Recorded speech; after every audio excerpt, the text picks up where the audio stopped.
Halo guys, kembali lagi di channel YND Storyland.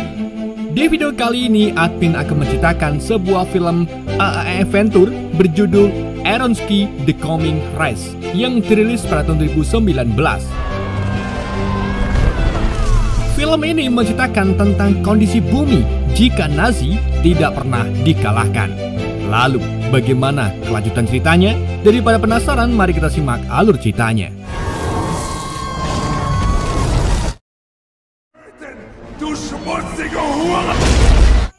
Cerita bermula ketika Nazi tidak pernah dikalahkan. Pada tahun 2018, bumi menjadi medan perang nuklir yang membuat bumi menjadi tak layak huni. Para penyintas terakhir di bumi menaiki satu-satunya pesawat yang tersisa dan pergi ke sisi bulan yang paling gelap untuk menemukan tempat hunian baru. Kabar baiknya, mereka menemukan sebuah tempat hunian, dan kabar buruknya, tempat itu merupakan bekas pangkalan Nazi bulan. Di suatu hari, pimpinan para penyintas bernama Mara mendapatkan sebuah sinyal mengenai pesawat dari bumi yang mencoba melakukan pendaratan di pangkalan tersebut. Mengetahui pesawat tersebut mampu membuka sistem keamanan pangkalan, Mara pun berniat menembak jatuh pesawat itu karena ia takut pesawat itu milik Nazi.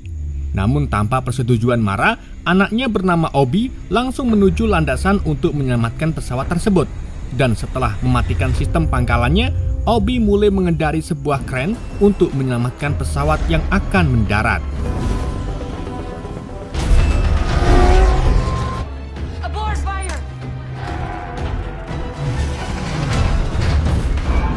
Setelah pesawat mendarat dengan aman, kekhawatiran Mara tidak terbukti saat pilot pesawat dari Rusia bernama Sasha muncul. Meski begitu, Mara tetap ingin memastikan bagaimana Sasha bisa menemukan pangkalan di bulan. Sementara Sasha hanya menjelaskan bahwa pesawatnya telah diprogram untuk menemukan manusia lain. Dengan begitu, Sasha bisa menemukan tempat tinggal untuk dirinya dan orang-orang Rusia yang ia bawa. Namun, Mara tetap menolak kedatangan Sasha meski mengetahui mereka bukan Nazi. Mara menganggap sudah terlalu banyak orang yang tinggal dan stok makanan yang kian menipis. Sedangkan Obi yang tak tega mencoba membujuk ibunya hingga akhirnya setelah melihat anak-anak yang dibawa Sasha, Mara pun setuju agar Sasha dan kelompoknya untuk tinggal sementara waktu. How do you know about the moon base? I have a responsibility. The computer knows how to get home. Look at them. I will see what I will do with them later. Saat semua orang pergi, seseorang yang masih berada di dalam pesawat tak kunjung keluar melihat Obi yang masih berada di pintu pesawat. Sedangkan Obi selalu dipusingkan dengan kondisi pangkalan yang kekurangan makanan, kelebihan populasi, kurangnya perawatan medis, tempat yang kotor, serta sering terjadi gempa di pangkalan. Dan hanya Obi lah satu-satunya yang peduli akan semua itu. Suasana kemudian semakin semrawut ketika kelompok agama yang dipimpin oleh Kelvin mulai menguasai sinyal Wi-Fi. Semua anggotanya diwajibkan untuk mengikuti sebuah aplikasi yang Kelvin buat. Bahkan ketika anggotanya hanya mengganti wallpaper, Kelvin tidak segan-segan untuk meledakkan anggotanya yang menyimpang.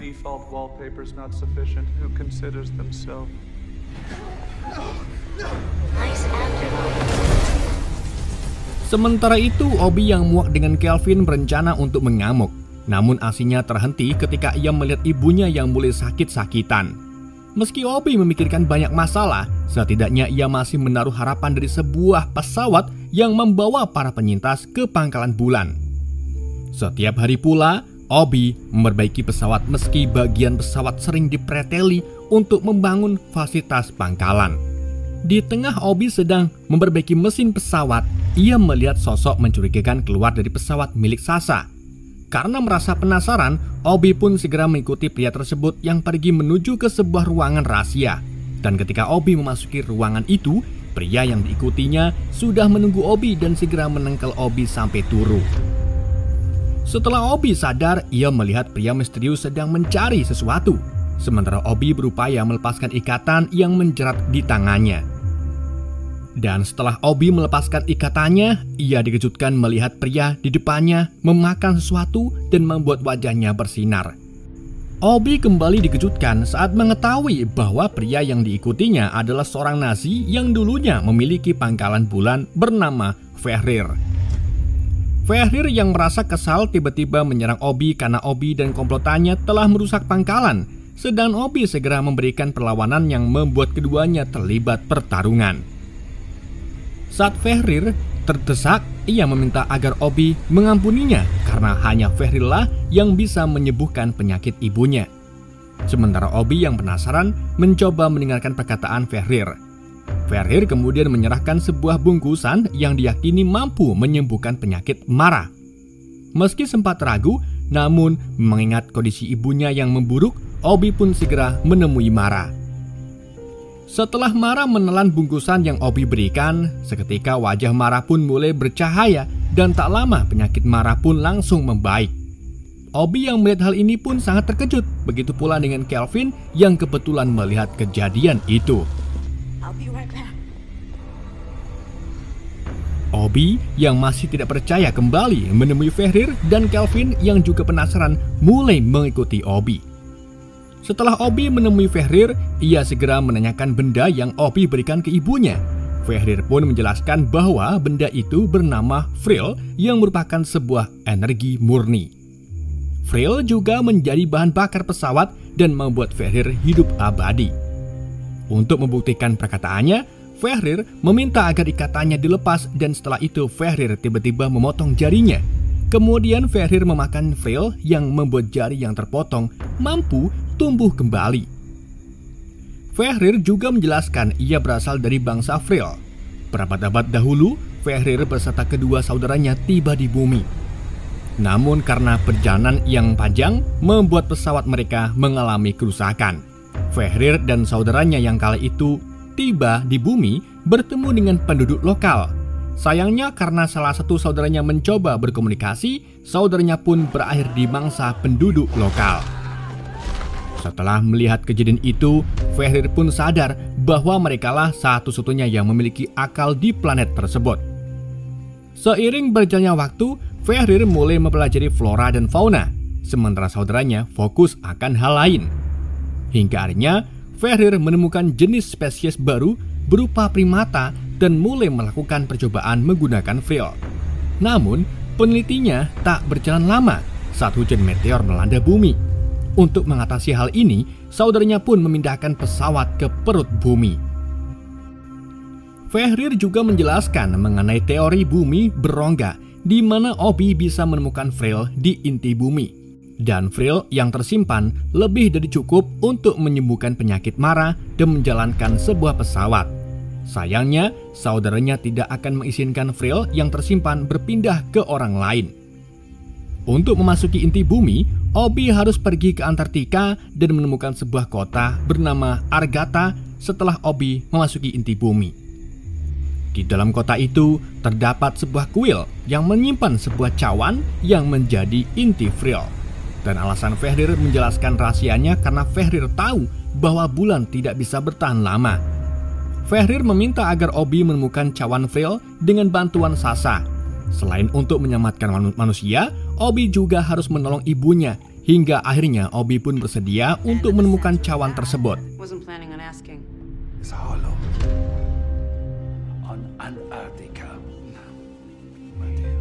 Setelah Obi bersedia menemukan Vril, Fenrir memberikan potongan jarinya kepada Obi karena suatu saat akan berguna saat Obi tiba di inti bumi. Di sisi lain, Kelvin yang dari tadi nguping mulai memanfaatkan keadaan tersebut. Sebelum Obi dan Sasa berangkat, ia bertemu Kelvin dan kelompoknya. Kelvin yang sudah mengetahui tujuan Obi meminta agar Obi mengajaknya. Sementara Obi sempat berpikir sejenak hingga akhirnya Obi pun setuju membawa Kelvin beserta kelompoknya. Dan alasan Obi mengajak Kelvin karena ia berpikir bahwa Obi diberi kesempatan untuk menyingkirkan Kelvin beserta kelompoknya. Sebelum mereka benar-benar tiba di pesawat milik Sasa, Obi bertemu Malcolm yang merupakan petugas penjaga. Karena Obi tak ingin ribet menjelaskannya, Obi pun mengajak Malcolm untuk ikut bersamanya.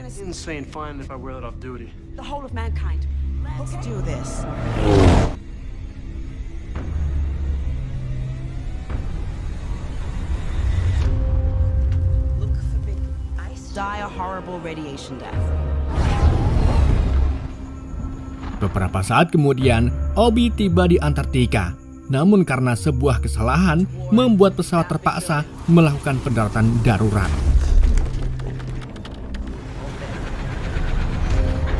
Di saat itu juga, tiba-tiba permukaan es mulai retak yang membuat mereka jatuh ke dalam inti bumi. Berkat keberuntungan, Obi dan yang lainnya pun akhirnya berhasil selamat.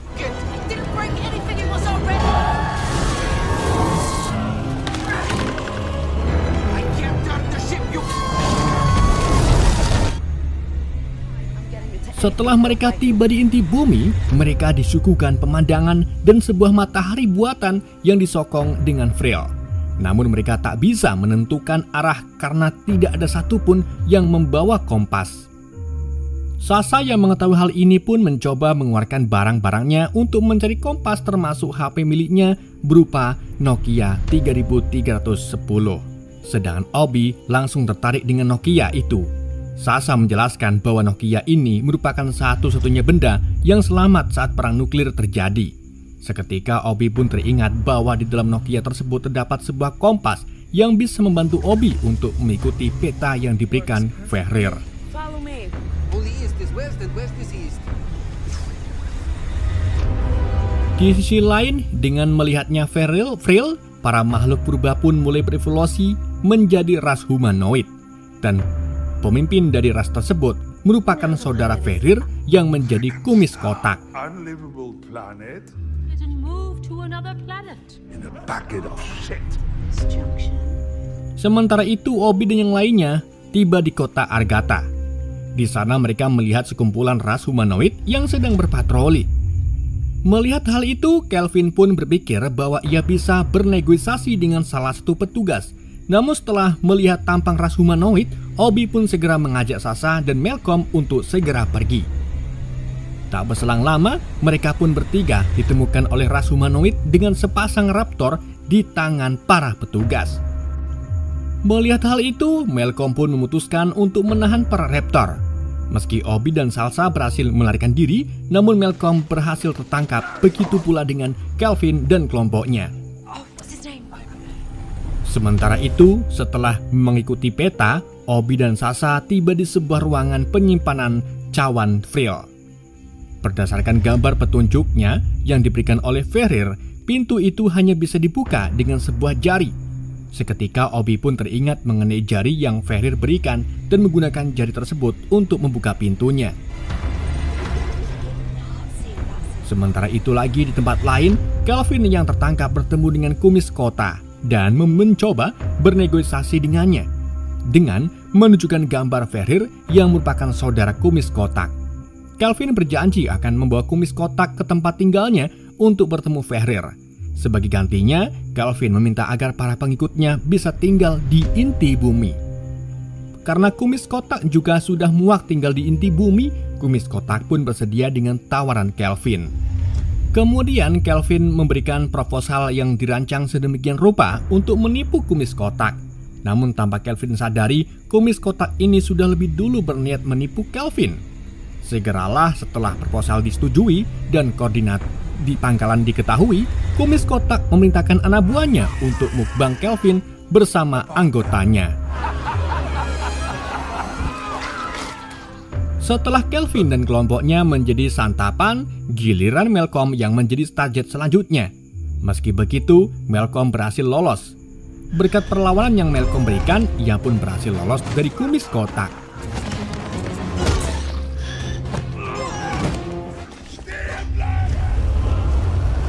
Sementara itu, setelah cawan Vril berhasil didapatkan, matahari yang disokong Vril jatuh dan mulai menggelinding. Di saat itu juga, mereka berdua bertemu dengan Malcolm yang lolos dari tangan kumis kotak. Mereka bertiga pun bergegas kabur setelah mengetahui para humanoid dan matahari buatan yang menggelinding.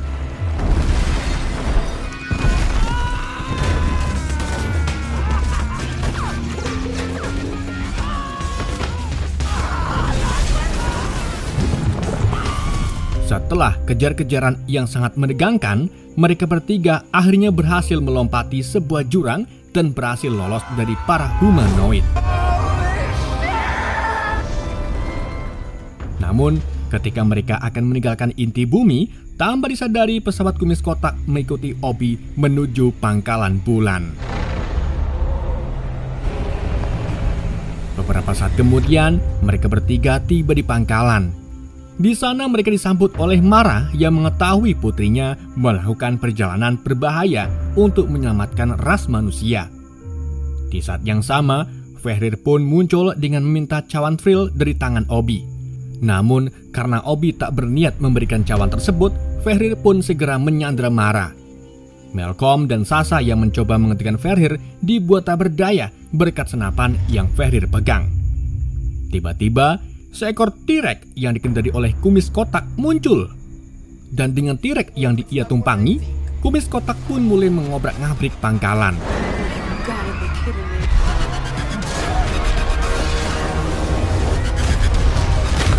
Motherfuckers! Tak lama, akhirnya Fenrir pun bertemu kumis kotak. Namun karena ia mengetahui konspirasi Fenrir untuk mengambil cawan Vril, kumis kotak pun langsung menyepaknya. Sementara itu, melihat Obi yang terus berjuang, Mara pun minta Obi untuk mengevakuasi semua manusia yang berada di pangkalan ke dalam pesawat yang menjadi transportasi saat para penyintas tiba di pangkalan. Sementara Mara akan menghadapi kumis kotak beserta T-Rex-nya.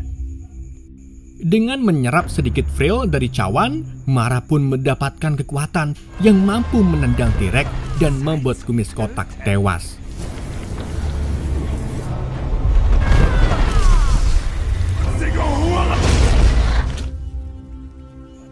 Sementara Mara memerintahkan Sasha untuk membawa cawan Vril ke bagian mesin untuk dijadikan sumber energi.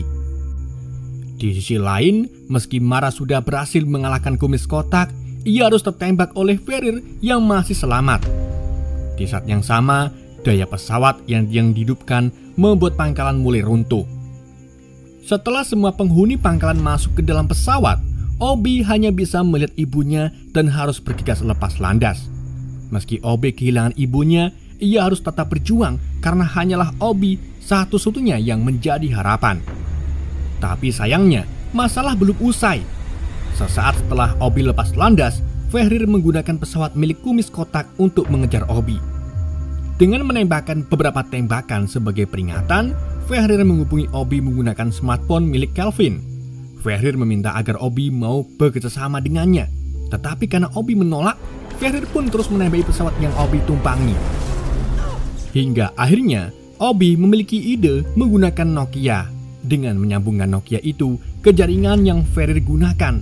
Dan sebab itu, Obi pun mampu meledakkan smartphone yang Fenrir pegang seperti yang Kelvin lakukan. Dan dengan meledaknya pesawat yang Fenrir tumpaki, Obi dan yang lainnya pun akhirnya berhasil selamat. Kini, rencana Obi selanjutnya adalah untuk menemukan tempat hunian yang baru. Film pun tamat. Oke, itulah alur cerita film Aronofsky The Coming Race. Semoga kalian terhibur dengan alur cerita yang saya bawakan. Mohon maaf jika ada kesalahan dalam penyampaiannya ataupun penyebutan nama. Sekian dari Yende, sampai jumpa di video berikutnya.